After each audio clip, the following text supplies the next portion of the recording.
Mesdames et messieurs, bonjour. Bonjour.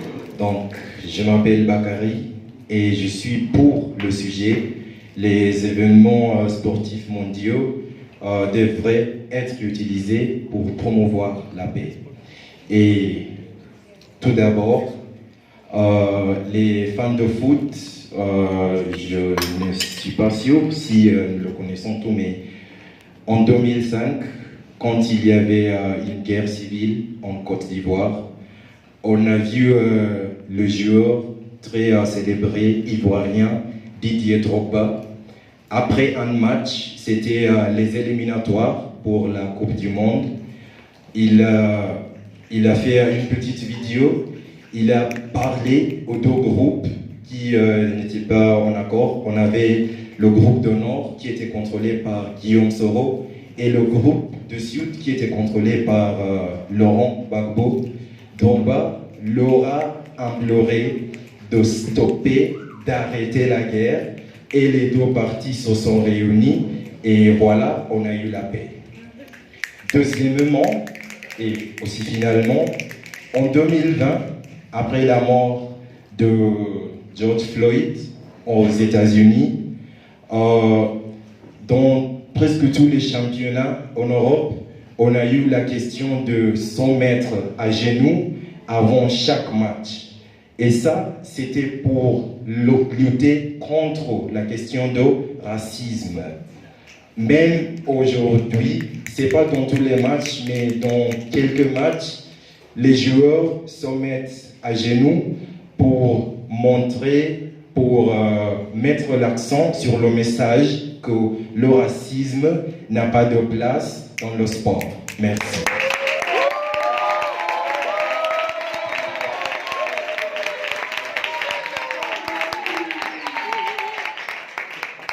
Bonjour. Bonjour encore. Bonjour. Ok. La question c'est sociale ou politique. Et là, on a aussi ce qu'on appelle les sportifs mondiaux. Donc, comment est-ce qu'on peut connecter ou bien lier les sportifs mondiaux avec les politiques ou les sociales? C'est ça la différence. Donc, moi, si peut-être qu'on a un match de foot maintenant ici, et je suis un fan de foot, je ne soutiens pas qu'on fait des politiques et les questions de sociaux, des choses comme ça. Donc, le but principal de moi, d'entrer dans cette salle, c'est pour regarder le foot. C'est pour regarder le foot. Peut-être on peut dire le foot entre Liverpool et Manchester City. Le but principal, pourquoi je suis ici, c'est pour regarder le foot, mais n'est pas les questions de social et politique. Tu sais. Et aussi, il y a des personnes qui ne sont pas en fait les fans de foot. Il y a des personnes qui n'aiment pas les chansons. Et si on est peut-être peut-être à dire d'entrer dans quel stade de jugement et peut-être des personnes parler de questions sociales et politiques, ça ne m'intéresse pas en tant que personne. Ce qui m'intéresse, c'est le foot, c'est le sportif. Ce n'est pas justement les questions de politique. Il y a la télévision là-bas. Il y a des autres plateformes qui ont pour parler, qui ont pour discuter à propos de questions sociales et questions de politique. Mais pas dans les stades. Pas dans les choses qui sont connectées, qui sont liées au sport. Les sports sont différents. Vous voyez ce qui se passe au Kenya maintenant. Il y a les sports. Mais qu'est-ce qui se passe? On n'a jamais joué dans les sports mondiaux comme peut-être un petit CAF. On a justement la terminé. Et qu'est-ce qui s'est passé? Kenya n'était pas là. À cause de quoi? Les politiques. C'est ça, les politiques. Il y a des divisions qui sont interrompues en fait. Donc on ne peut pas participer dans des événements sportifs ici. On ne peut pas participer comme les autres pays ici en Afrique. Pourquoi? Parce qu'il y a des politiques. Les politiques, les questions sociales ne marchent pas avec les sports. C'est deux choses qui sont totalement différentes. Donc on ne peut pas soutenir, on ne peut pas jamais soutenir la liaison entre les sports et les politiques. C'est très très différent. Donc on doit établir la différence. On doit agir tous, en tant que Kenyans, Africains, que les sports ne lient pas avec les questions sociales et les questions politiques. C'est deux choses totalement différentes. Merci.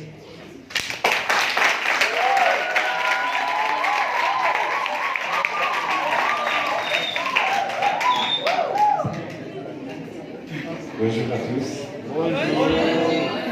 Ça chauffe, hein? Ça chauffe. Ok. Moi, je m'appelle Rourou. Avec moi, ça roule bien avec ce débat. Le thème, c'est bien clair, mais c'est comme notre contre-équipe là a bien perdu ce que le thème signifie, de quoi ça parle. Le thème parle de comment est-ce que les événements sportifs mondiaux peuvent amener la paix, vous voyez, au niveau social et politique. Toujours, je veux dire, les sports, ça se passe au niveau de tolérance. Parce que toujours, le caractère humain a cette partie violente. Et les sports essaient de maintenant ramasser ça au niveau qui est en harmonie parce que on se met ensemble pour la bonne violence parce que tout le monde aime la violence mais d'une partie qui est beau parce que quand on se met ensemble pour regarder Tyson se battre contre quelqu'un d'autre, on aime la violence mais pas la violence qui va causer les risques parce qu'on aime voir qu'il y a quelqu'un qui sera le gagnant ou quelqu'un qui sera la gagnante et c'est comme cela qu'on a fondé les sports parce que c'est pas juste pour les réseaux esthétiques, c'est pour les réseaux de faire psychologiquement et aussi pour rendre les êtres humains d'être tolérants avec les autres. Et c'est pour cela que les sports existent. Et les événements sportifs maintenant existent puisque nous, comme les êtres humains, nous pouvons s'inscrire là avec nos énergies, nos efforts. Si moi j'ai le talent de jouer au foot, si vous avez le talent de jouer peut-être au basket, vous allez la jouer et moi je vais la jouer où je joue au foot. Je ne vais pas choisir de quelle race je joue, je ne vais pas choisir quelle taille est-ce que je joue avec n'importe qui et ça crée la tolérance et comme cela ça amène la paix à la fin du jeu. Merci beaucoup.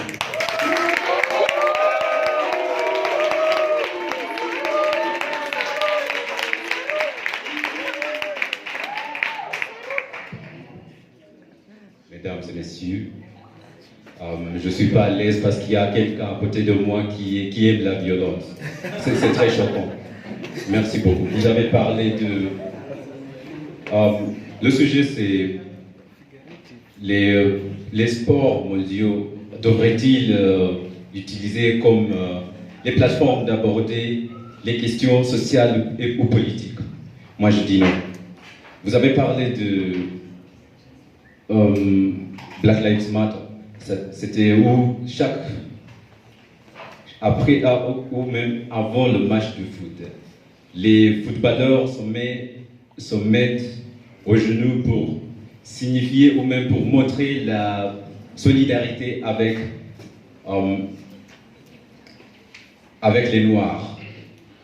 Moi, je n'ai pas les actualités, mais c'est grâce au foot où j'ai pu savoir que les Européens ou même les Blancs ont la haine envers les Africains. Et c'est comme ça que j'ai commencé à avoir haine envers les Blancs. Est-ce que ça va aider à améliorer l'état de paix? Non, jamais. C'est pour cela que j'ai dit, il faut séparer les deux. Les deux sont deux différents aspects de la vie. Le sport est là pour s'amuser. Il n'est pas là pour adresser les problèmes ou même les questions sociales ou politiques. Même si on utilise les sports mondiaux comme une plateforme d'aborder les questions même sociales et politiques, on va utiliser ces sports pour en fait polariser le monde. Si vous êtes au courant de ce qui s'est passé entre 2017 jusqu'à en fait maintenant, c'est pour la première fois dans toutes ces années, presque une décennie, où la Russie va participer aux Jeux Olympiques. C'est comme ça qu'on a utilisé, au lieu de peut-être diminuer l'état ou même les conflits politiques politique ou même les autres choses sociales qui n'étaient pas, que le monde pensait peut-être c'était pas juste, c'était pas fait de la bonne manière en Russie.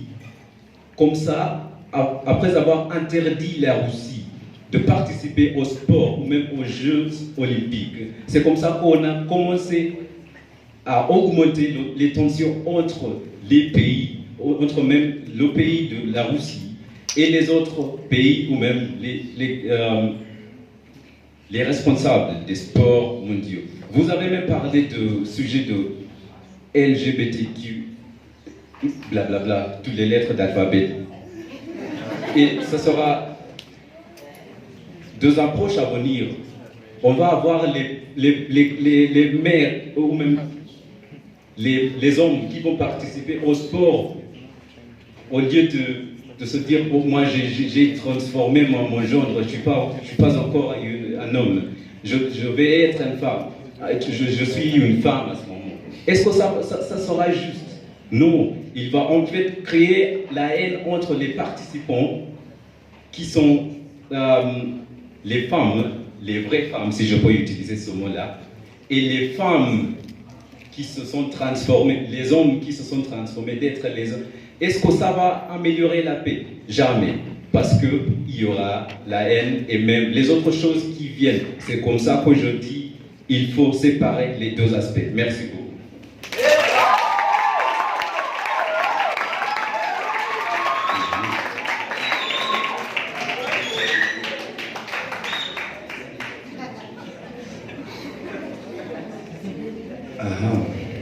Une question venant de notre jury. Merci beaucoup aux deux équipes. Question pour clôturer cette séance avant qu'on passe à la partie que tout le monde attend. Donc, on parle des sports et ici, on disait qu'on peut utiliser les sports pour aborder des questions politiques et sociales. Le groupe qui est contre, j'aimerais que vous explicitiez un peu les dangers que le sport pose à la société. Et le groupe qui est pour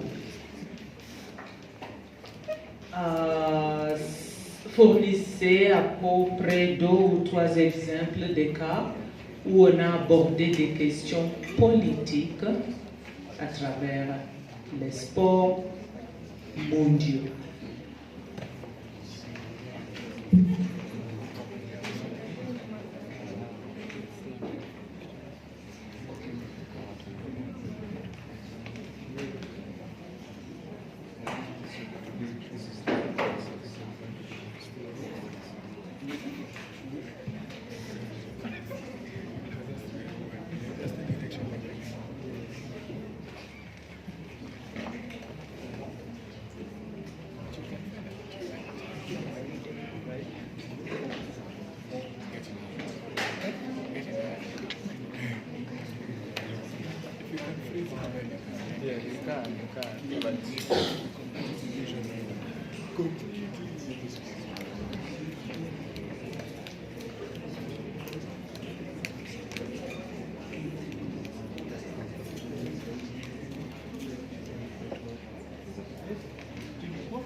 Ok, merci beaucoup le jury pour la question. La question était les causes, les effets causés par, ou bien les dangers causés par les sports à la société. Donc il y a beaucoup des effets, mais je vais parler à propos de ce qu'on appelle le racisme. Le racisme était en fait amené dans le monde par ce qu'on appelle le sport. Est-ce que vous pouvez même avouer que le racisme existe seulement en Europe?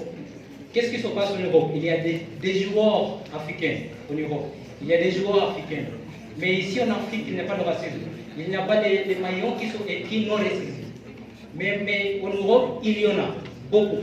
Si on regarde toutes les maillots de Liverpool ou bien n'importe quelle équipe en Europe, ils sont écrits ici non racistes.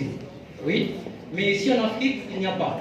Si on regarde aussi les maillots des autres équipes, même en Europe, il n'y a pas, ils ne sont pas écrits non racistes. Mais surtout dans les matchs qui sont internationaux, dans les sportifs internationaux mondiaux, ils sont écrits non racistes. Pourquoi? Parce qu'il y a des Noirs, il y a des Africains qui jouent là.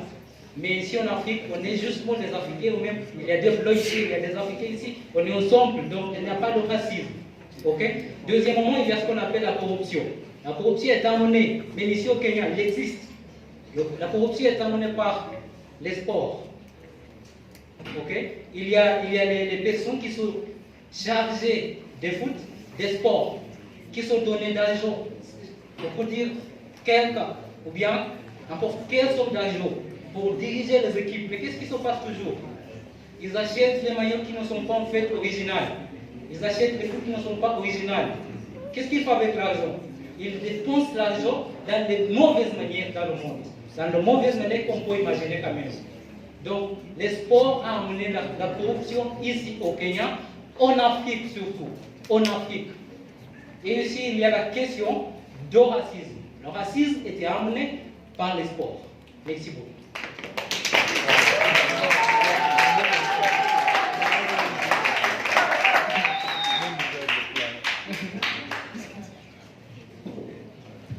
Rebonjour.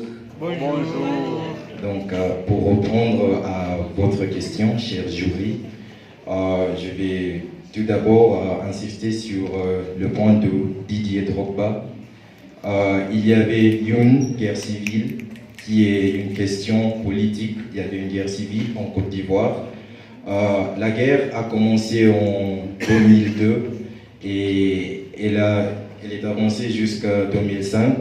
Et pendant les éliminatoires pour la Coupe du Monde, après le match, Didier Drogba a fait une vidéo avec ses coéquipiers et ils ont dit, s'il vous plaît, il faut arrêter de se battre, il faut venir ensemble, il faut en discuter pour que nous puissions trouver une solution pour notre cher pays. Et deuxièmement, concernant la question du racisme qui peut être social ainsi que politique, on sait très bien qu'auparavant, les Noirs, par exemple aux États-Unis, ils ont beaucoup souffert à cause du racisme. Et un exemple typique que je peux vous donner qui rassemblait tout le monde, c'est quand Mohamed Ali se battait contre Joe Frazier. On a eu tout le monde, on est venus ensemble on a oublié nos différences, on est venus pour soutenir nos candidats, c'est candidats ou c'est combattants quoi, préférés, oui, merci.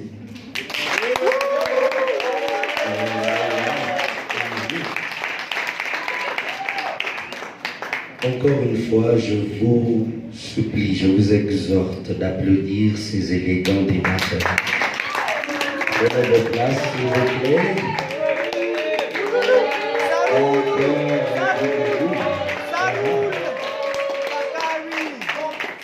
Oh là là là. Ça roule. Quelles idées partagées. Et mesdames et messieurs, le jury va avoir une petite concertation. Une petite quoi? Concertation, c'est-à-dire dialogue en interne ou discussion. Et pendant cette période, nous allons avoir un quiz, les trivia. Nico, vous êtes là? Oui. Ah, bienvenue, bienvenue. Nico. Oh.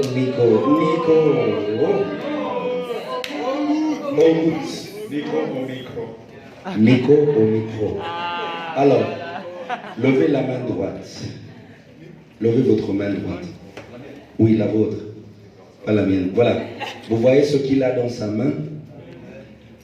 Ce sont les cadeaux pour vous. Ce sont les bracelets. Et pour avoir de tels éléments, il suffit de répondre à une question posée en français. C'est aussi simple, n'est-ce pas? Alors, puisque les gens de l'Alliance française, vous avez les bracelets, vous êtes aussi éligibles. Mais nous allons aussi voir TUC, Kenyatta University, où les personnes qui lèvent la main pour répondre à la question. D'accord? Ce sont des questions simples. Je vais vous donner un exemple. Comment tu t'appelles? Je m'appelle M. Maïchingo. Tu vois, c'est simple. C'est une question très simple, non? C'est comme ça. Alors, on va avoir les questions de différents domaines. Sport, politique, le débat surtout. Ok? Le débat surtout. Alors, Nico, tu vois la personne qui lève la main, tu y vas, tu entends ce que cette personne va donner comme réponse. Ok. Première question. Quelle équipe a présenté, quelle institution plutôt, ok, je vais refaire. Quelle institution a présenté plus d'une équipe au débat?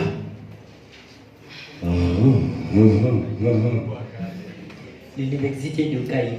Université KU, c'est la bonne réponse. Passe-lui un bracelet, merci, applaudissons pour lui. Alors, KU a présenté plus d'une équipe au débat.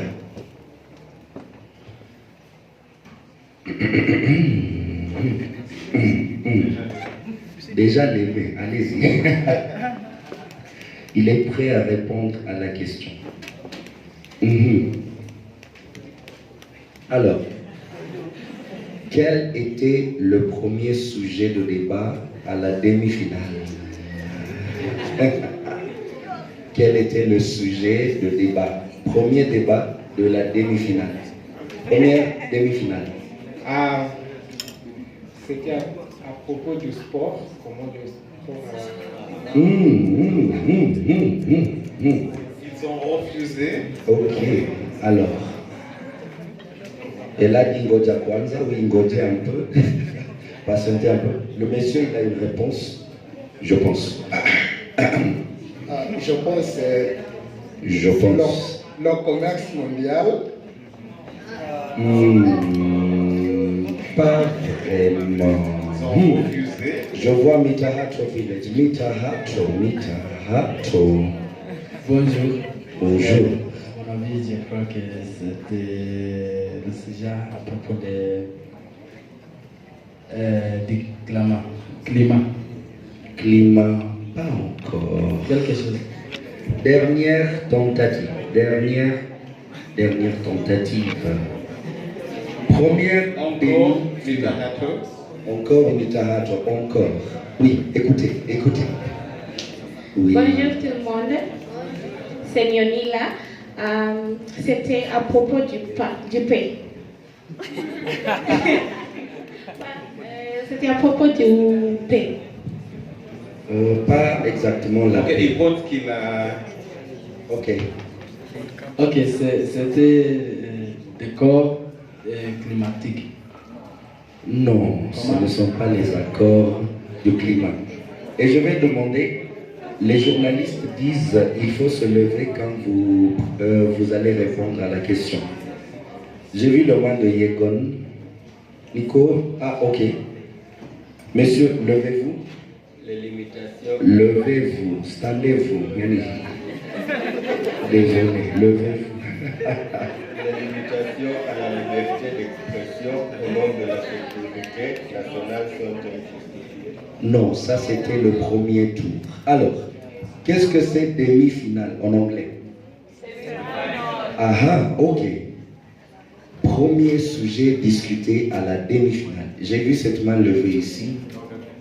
Alors, levez-vous. Les caméras vous aiment, c'est ça? Le premier sujet pour le demi-finale, c'était la contribution des organisations régionales à la promotion de la paix. Ah, c'est fait. Imen, c'est parti. Applaudissons pour lui. Le rôle des organisations régionales dans la promotion de la paix. Alors, question suivante. Qui aime le sport? Qui aime les sports? Alors, qui aime le football? Ok. Question pour vous. Voilà. Quelle équipe est première à la Ligue anglaise actuellement? Oui. C'est Arsenal. Arsenal, c'est la bonne réponse. Merci.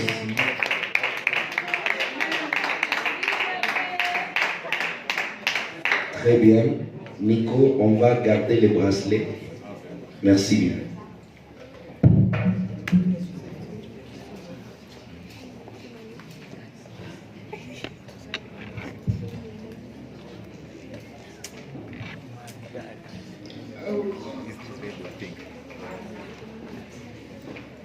Donc, ce n'était pas difficile, ce n'était pas facile. Ce n'était pas facile à faire le choix entre les deux équipes de l'Université Kenyatta. Ouais. Alors, nous avons deux équipes qui vont se présenter à la finale. Et c'est le quatrième groupe de l'Université Kenyatta contre l'Alliance française de Nairobi.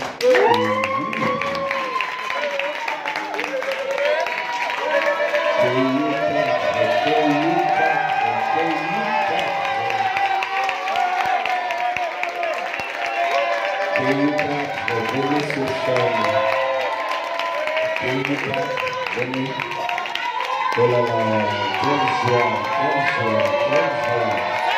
Alliance française de Nairobi.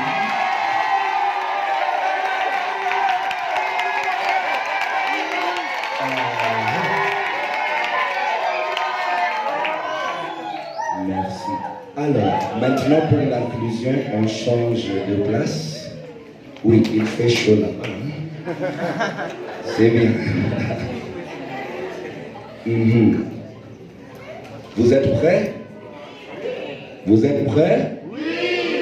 Vous êtes prêts? Oui. Non, quand même. Vous êtes prêts? Oui. Vous êtes prêts? Oui. Vous êtes prêts? Oui. Êtes-vous prêts? Oui. Nous aussi, nous sommes prêts. Encore une fois, vous êtes prêts? Oui. Êtes-vous prêts? Vous êtes prêts? Oui. Êtes-vous prêts? Oui. Oh. Alors, un représentant KU4, un représentant Alliance française. Oui, nous avons déjà un sujet commun. Alors, c'est à vous tout simplement de choisir qui est pour et qui est contre ce sujet-là. Cette affirmation. Voilà. Alors, c'est à vous de venir. Un représentant de chaque groupe. KU4, Alliance française. Ça roule, ça roule, ça roule, ça roule. Voilà. Ok. À vous d'annoncer. L'Alliance française, c'est... Vous êtes contre. Ah, ok, c'est pourquoi vous êtes là. Et vous êtes pour. Écoutez très bien. Écoutez bien. Les réseaux sociaux sont inutiles dans la matière du maintien de la paix. Les réseaux sociaux sont inutiles en la matière du maintien de la paix. Vous êtes contre? Vous êtes pour? Il y a quelqu'un qui demande quelques éclaircissements. Est-ce que vous avez dit que les réseaux sociaux sont inutiles ou sont-ils utiles? Inutile. Le contraire de utile. Inutile. 3 minutes de préparation, 2 minutes d'intervention. Bon travail. Nico. On continue. Encore les sports. Les sports? Les sports. Les sports? Les sports. Ah, ok. Les sports.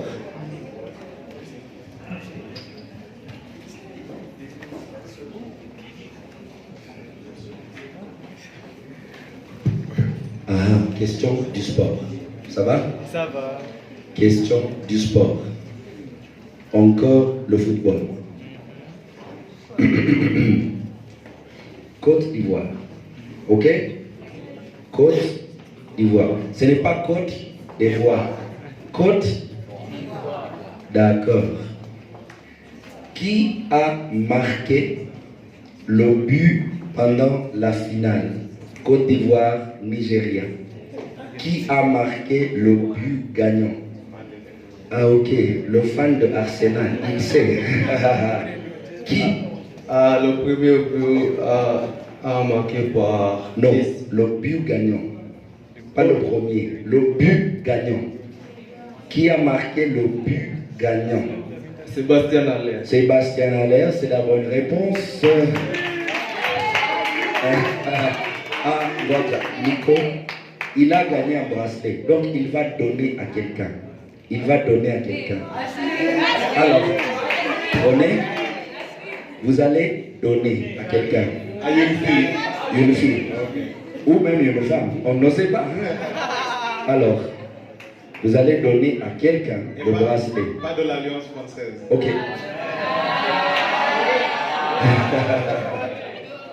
Regardez bien, lookez bien. Lookez bien et puis donnez votre cadeau.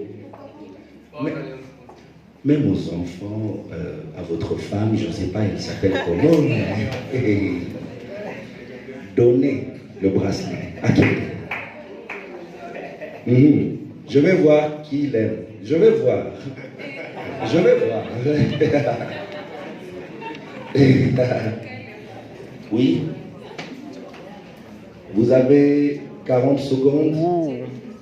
Applaudissons. Il a donné à la dame de Mika.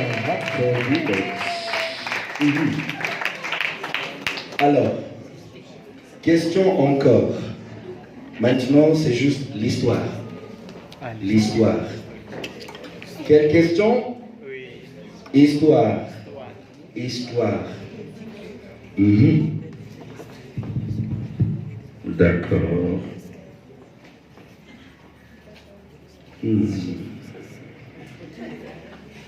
Quelle est ma question? Ah, d'accord. Qui est le chef d'État de...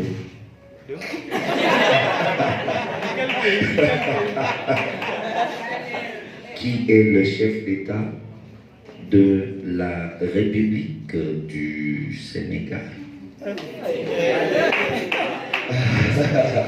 Je vois monsieur là-bas. Qui est le chef d'État de la République du Sénégal? Le monsieur derrière. Oui, lui.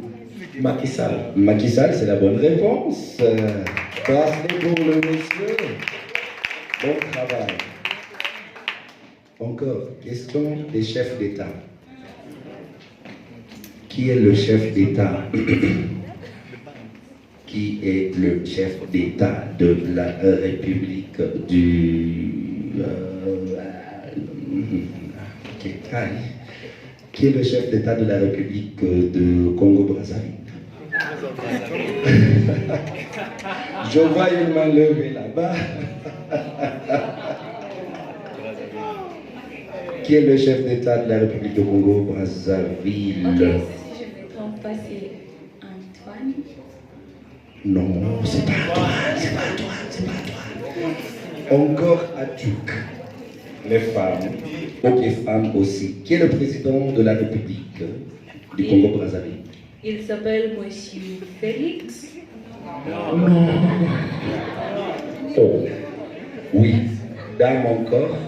Et puis, monsieur. Monsieur Denis Moues. Denis Sassou Nguesso.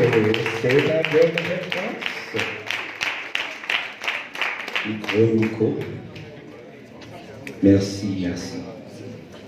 On passe maintenant aux débatteurs. Encore une fois, applaudissements pour Kéyu 4.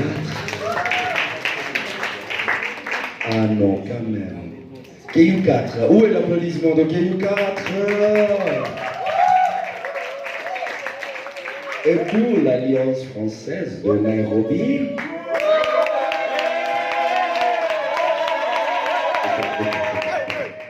c'est bon, c'est bon. À vous la parole.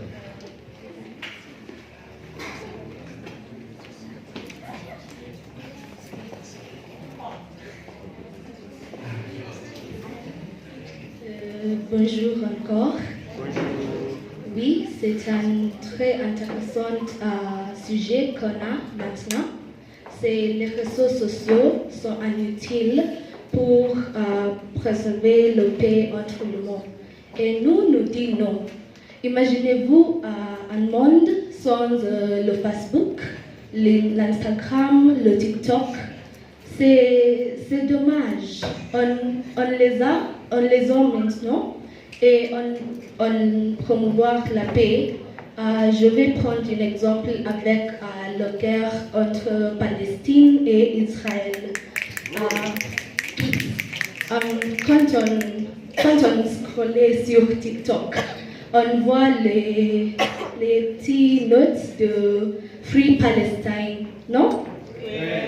C'est un moyen de promouvoir la paix et on encourage les gens de continuer avec la paix. Et donc, on les sensibilise, non? Oui. En plus, les réseaux sociaux ils ont un moyen de passer la tolérance et la collaboration entre les gens. Et quand on les met ensemble, c'est la paix. Merci.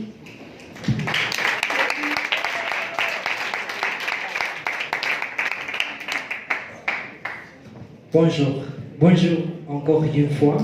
Je m'appelle Emmanuel et nous sommes pour le sujet. Les réseaux sociaux sont inutiles en la matière de maintenir de paix. Je vais vous donner un exemple. Quand vous êtes en ligne et vous scrollez sur TikTok ou l'Instagram, beaucoup des choses que vous trouvez là sont des choses qui promeuvent la haine et pas soutenir la paix. Par exemple, on voit les célèbres qui ont mal s'habiller, les célèbres qui se battent, qui se battent, les choses qui n'ont pas comme prévu. Mais il n'y a pas du point les sujets qu'on parle sur la paix, qui promouvoir la paix. Donc, les sociaux médias ou les réseaux sociaux ne peuvent pas promouvoir la paix. Pour promouvoir la paix, il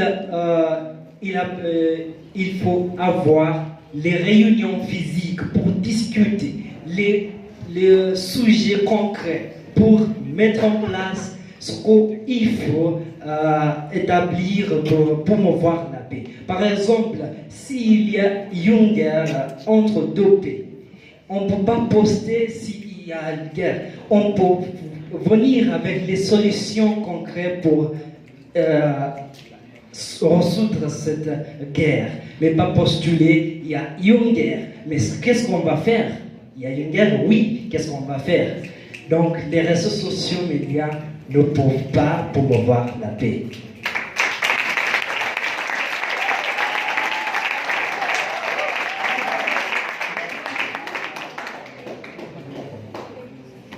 rebonjour. Bonjour. Donc, cette fois-ci, je suis contre le sujet.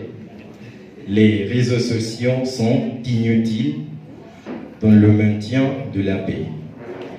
Et je vais commencer par dire que auparavant, si on voulait qu'un message passe trop vite, on utilisait plutôt la radio ou bien les journaux ou quelque chose comme ça.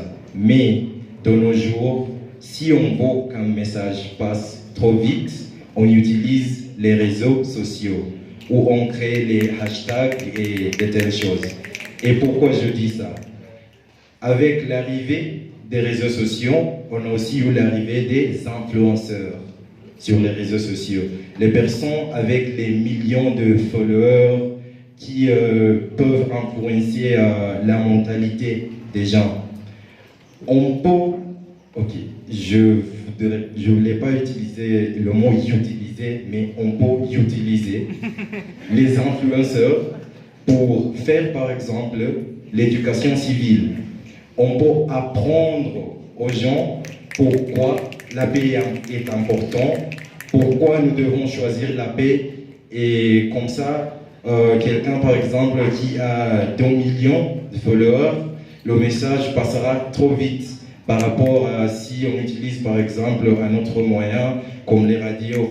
Peut-être pour les vieux, mais on dit toujours que le futur c'est la jeunesse. Donc si on veut que la jeunesse sache certaines choses, bien sûr il faut utiliser les réseaux sociaux, y compris la paix. Deuxièmement,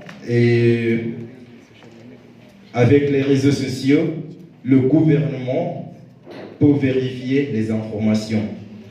Avec l'arrivée des réseaux sociaux, on a eu bien sûr cette question de fausses infos. Il y a les gens sur les réseaux sociaux qui passent des informations qui ne sont pas du tout vraies. Donc, ces informations peuvent susciter un certain niveau d'angoisse ou bien ils peuvent inciter quelque chose. Et donc, si le gouvernement, par exemple, a un compte sur les réseaux sociaux, le gouvernement peut dire on sait très bien qu'il y avait quelqu'un qui parlait de quelque chose, mais ce n'est pas vrai. Et comme ça, on va éliminer l'angoisse chez les citoyens et on va bien sûr maintenir la paix. Merci.